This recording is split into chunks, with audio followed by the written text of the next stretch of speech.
Omurimo gukwasibwe company ya National Housing Construction Company Limited izoba lya nyumwazyo kutandika kwombeka. Okurugirira district engineer w'ekyombeko eki omurimo ogu niguza kutandikira izoba oba niguza kumara billion 2 nezikurengamu oguramara emyezi 6.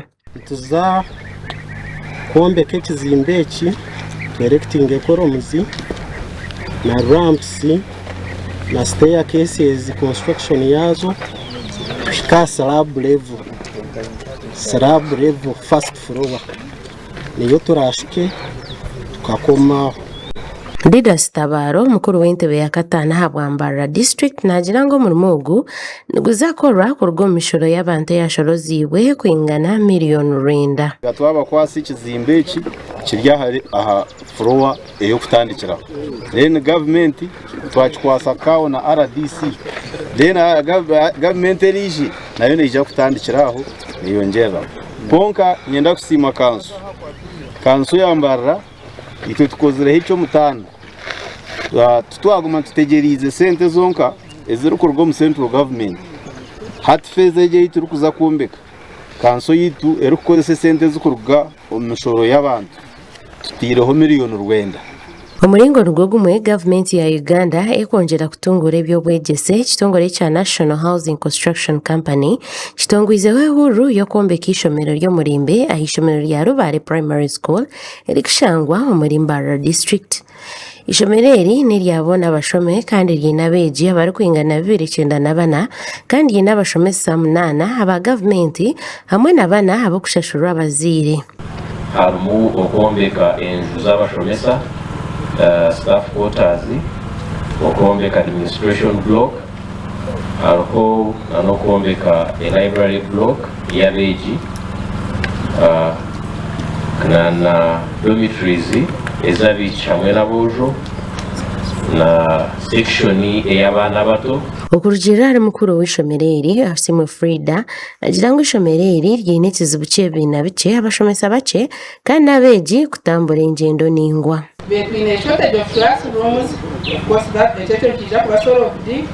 Abashomesa n'obutuho turukumara abashomesa baryaha bari enafu twine buraro bw'abashomesa betwine latrines kandi twine na miza mwanya obu kunu yankasharo mshana kujwa turonda nawo kwihamizi gabura.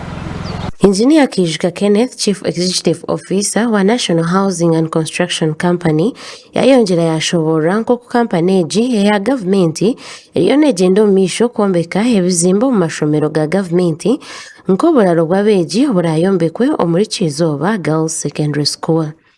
Tuija ha mukoro gukora endagaano y'okwombeka ekyombeko eky'omurembe eky'omutindo ekirabenkerarwamu abaana bitu babishiki ahari Kizoba Girls Senior Secondary School.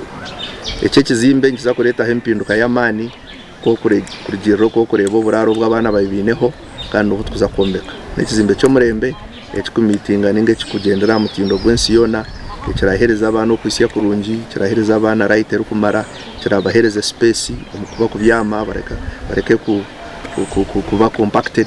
Bishop Twinomugen Johnson omureberezi w'obureberezi bwa Western Kole yashaba company ya National Housing kurebwa ngo bakozesa omutindo obwe baba nibombeka. Make sure that you deliver quality work. Quality work. Some things are good by impression.